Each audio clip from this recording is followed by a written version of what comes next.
About 20 minutes into this, it's a pretty easy fix. As you know, people with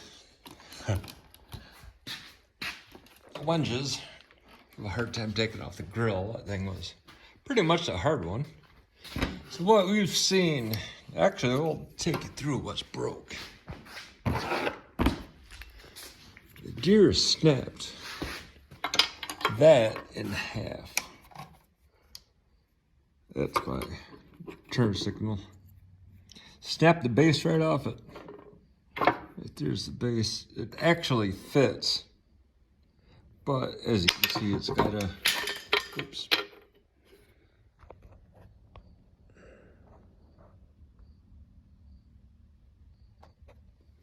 How did I make all that there? My glasses are. Let's see.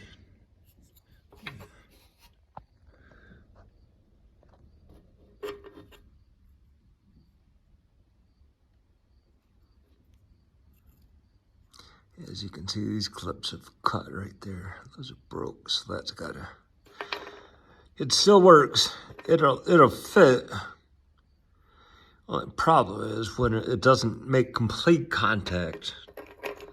It's got a little short in it, so we could put it back, duct tape it, and call it good. Nobody knows all the difference, but we will. So we're gonna get a new light today. Other than that, it's good. It still touched the bezel a little bit, so I gotta figure this out yet.